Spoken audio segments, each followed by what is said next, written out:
Hello, चलिए प्रश्न पढ़ते हैं। एक समान चुंबकीय क्षेत्र में आवेशित कण के वृत्तीय पथ की त्रिज्या उसके संवेग एवं आवेश पर किस प्रकार निर्भर करती है। अब इस प्रश्न को समझने के लिए सबसे पहले हम समझेंगे तो सबसे पहले हम देखते हैं यहाँ पे मुख्य अवधारणा। और मुख्य अवधारणा में सबसे पहले हम क्या देखेंगे? मुख्य अवधारणा में सबसे पहले हम देखेंगे, मुख्य अवधारणा में हम देखते हैं आवेशित कण पर लगने वाला बल क्या होगा। तो एक समान चुंबकीय क्षेत्र की दिशा हम दिखाते हैं इस तल के लंबवत अंदर की ओर, जिसे हम क्रॉस का मतलब यहाँ पे चुंबकीय क्षेत्र की दिशा से है जो इस तल के लंबवत अंदर की ओर है। एक समान आवेशित कण हम मान लेते हैं, एक समान चुंबकीय क्षेत्र में आवेशित कण है और अगर ये इसके मान लेते हैं कैसा गति कर रहा है, चुंबकीय क्षेत्र के लंबवत गति करता है, तो हम देखते हैं कि इस पे बल कार्य करता है जिसका मान होता है F बराबर Q into B sine theta. जहाँ पे थीटा क्या होता है, बी, और भी मतलब वेग और चुंबकीय क्षेत्र के बीच का कोण होता है। चुंबकीय क्षेत्र में लंबवत ले रखा है वेग के, तो इसका मतलब ये 90 डिग्री कोण बनाएगा, तो साइन 90 का मान होता है 1। तो ये चुंबकीय बल का मान कितना हो जाएगा, Q इंटू बी। अब फ्लेमिंग के बाएं हाथ के नियम से हम देखते हैं कि इसकी दिशा परस्पर लंबवत होती है, मतलब चुंबकीय क्षेत्र और वेग दोनों के लंबवत हो जाएगा। चुंबकीय क्षेत्र की दिशा क्या होती है, परस्पर लंबवत होती है। चुंबकीय क्षेत्र की दिशा परस्पर लंबवत होती है। चुंबकीय क्षेत्र की दिशा परस्पर लंबवत होती है। अब ध्यान से देखिए, अगर हम फ्लेमिंग के बाएं हाथ के नियम से देखें तो हमें दिशा मिलती है इस दिशा में, तो इसका मतलब अगर वेग की दिशा में बल कार्य कर रहा है, चुंबकीय बल कार्य कर रहा है, तो हमें पता है कि गति करते हुए कण पर यदि लंबवत बल कार्य करता है तो वो उसे क्या करता है, वृत्तीय गति कराने लगता है। इसका मतलब ये कण कैसा करेगा, ये वृत्तीय गति करने लगेगा। तो ये कण क्या करेगा, ये सब चुंबकीय क्षेत्र के अंदर है, तो ये कण वृत्तीय गति करने लगेगा।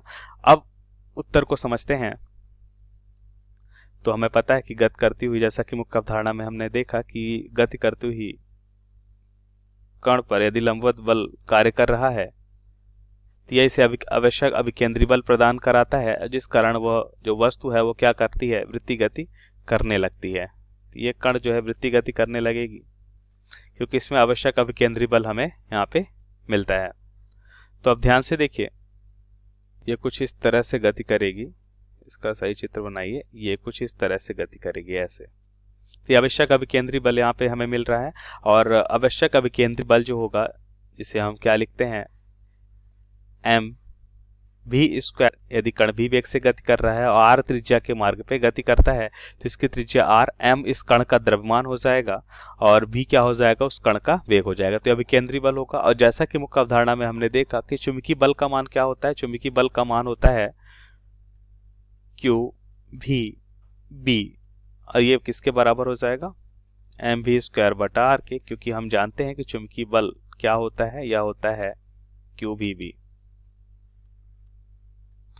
तो अब ध्यान से देखिए, यहां से अगर हम देखते हैं तो भी से भी तो वो ये कैंसिल हो जाएगा, और यहाँ पे हम क्या लिख सकते हैं, हम यहाँ पे R बराबर लिखेंगे M, एक भी यहाँ पे बचेगा, एम भी बटा Q बी।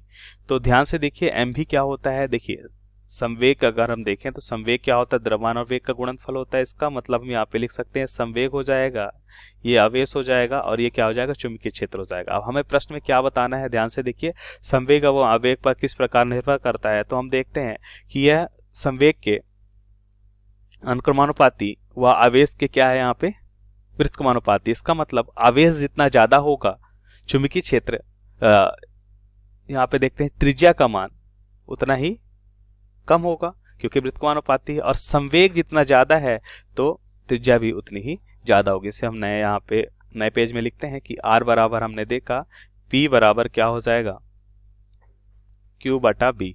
तो ध्यान से देखिए, यहाँ पे अब चुंबकीय क्षेत्र नियत रहेगा, तो यहाँ पे R जो होगा संवेग के अनुक्रमानुपाती व आवेश के व्युत्क्रमानुपाती है। तो व्युत्क्रमानुपाती का मतलब यहाँ पे हम समझते हैं कि क्या हो जाएगा, यदि आवेश बढ़ेगा तो त्रिज्या क्या हो जाएगी, कम हो जाएगी, और इसी के विपरीत यदि आवेश कम होगा तो त्रिज्या बढ़ जाएगी।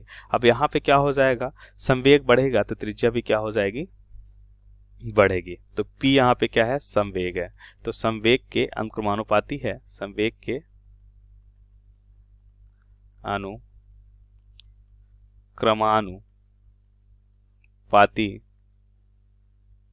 होगा और आवेश के क्या होगा, त्रिज्या आवेश के व्युत्क्रमानुपाती होगा, व्युत्क्रमानुपाती